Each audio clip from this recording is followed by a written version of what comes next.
Sau đây là nội dung chi tiết. Thực hiện đợt cao điểm tấn công trấn áp tội phạm, Phòng Cảnh sát điều tra tội phạm về ma túy Công an tỉnh Điện Biên vừa lập một chiến công xuất sắc, phá thành công chuyên án, bắt giữ 2 đối tượng, tang vật thu giữ là 6.000 viên ma túy tổng hợp.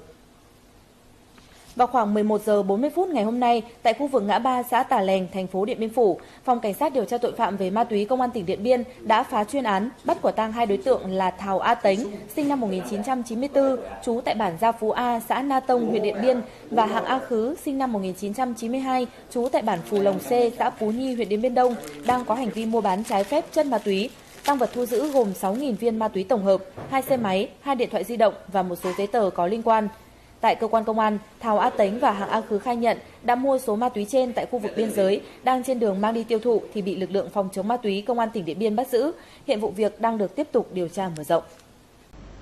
Tiếp theo là những thông tin an ninh trật tự đáng chú ý. Thưa quý vị, ngày hôm qua, Phòng Cảnh sát điều tra tội phạm về ma túy Công an tỉnh Điện Biên vừa cho biết đã liên tiếp triệt phá thành công 2 chuyên án, bắt giữ 4 đối tượng và thu giữ một số lượng ma túy gồm 20 bánh heroin, 50 kg quả cây thuốc phiện khô.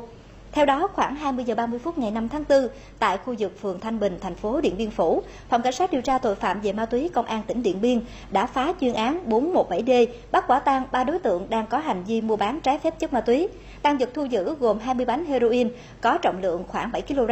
một xe máy, 3 điện thoại di động và nhiều vật chứng có liên quan. 3 đối tượng bị bắt gồm Hạng Thị My, sinh năm 1994, trú bản Hán Trợ B, xã Phú Nhi, huyện Điện Biên Đông; Dừa Thị Đớ, sinh năm 1994, trú bản Đề Chia A, xã Phú Nhung, huyện Tuần Giáo; và Dừa Ali, sinh năm 1995, quốc tịch Lào, hộ khẩu thường trú huyện Mường Mày, tỉnh Phong Sa Lì, Lào. Tại cơ quan công an, các đối tượng khai nhận đã mua số ma túy trên ở Lào rồi vận chuyển về Điện Biên và vận chuyển đi các tỉnh khác để tiêu thụ. Trước đó, vào khoảng 4 giờ sáng cùng ngày, lực lượng chức năng tỉnh Điện Biên cũng đã phát hiện và bắt giữ một đối tượng là Lò Văn Thanh, sinh năm 1977, trú xã Thanh Luông, huyện Điện Biên, vận chuyển 50 kg quả cây thuốc phiện khô trên ngựa. Hiện các vụ việc đang được cơ quan chức năng tiếp tục mở rộng điều tra.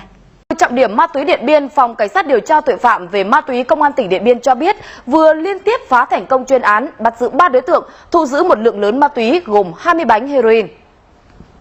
Cụ thể, vào tối qua, tại khu vực phường Thanh Bình, thành phố Điện Biên Phủ, Phòng Cảnh sát điều tra tội phạm về ma túy Công an tỉnh đã bắt quả tang 3 đối tượng đang có hành vi mua bán trái phép chất ma túy. Ngoài 20 bánh heroin, lực lượng công an còn thu giữ thêm 1 xe máy, 3 điện thoại di động và nhiều vật chứng có liên quan. 3 đối tượng là Hạng Thị My, trú huyện Điện Biên Đông; Vừ Thị Dớ, trú huyện Tuần Giáo, và Vừ Ali, mang quốc tịch Lào. Tại cơ quan công an, các đối tượng khai nhận đã mua số ma túy trên ở Lào, vận chuyển về Điện Biên, sau đó đưa đi các tỉnh khác để tiêu thụ.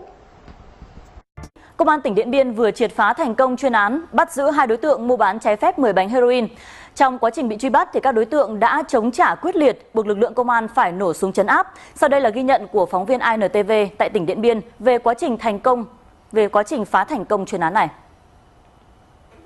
Ngay từ đầu tháng 12 năm 2016, qua công tác nghiệp vụ cơ bản, các trinh sát Phòng Cảnh sát điều tra tội phạm về ma túy Công an tỉnh Điện Biên đã phát hiện một số đối tượng mang quốc tịch Lào thường xuyên qua lại khu vực biên giới để móc nối, câu kết với một số đối tượng người Việt Nam tại tỉnh Điện Biên để mua bán trái phép chất ma túy với số lượng lớn. Công an tỉnh Điện Biên đã xác lập chuyên án để đấu tranh làm rõ hành vi phạm tội của các đối tượng.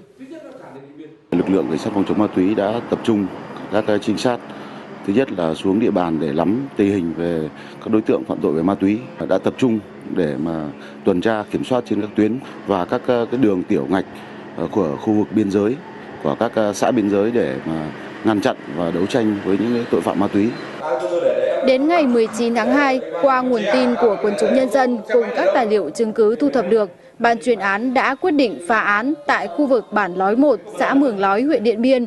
Trên 20 trinh sát đã được huy động, chia làm 3 mũi, mật phục tại khu vực trên từ 4 giờ sáng. Đến khoảng 13 giờ 20 phút cùng ngày thì phát hiện 2 đối tượng trong chuyên án là Thảo Sò Pó và Vàng A Chua đều mang quốc tịch Lào, cùng trú tại bản Búng Bói, huyện Bun Thong, tỉnh Luông Pha Băng, nước Cộng hòa Dân chủ Nhân dân Lào, đang có hành vi mua bán trái phép chất ma túy. Khi thấy lực lượng công an, các đối tượng đã rút dao chống trả quyết liệt, khiến tổ công tác phải nổ súng để trấn áp, đảm bảo an toàn cho cán bộ chiến sĩ tham gia vây bắt.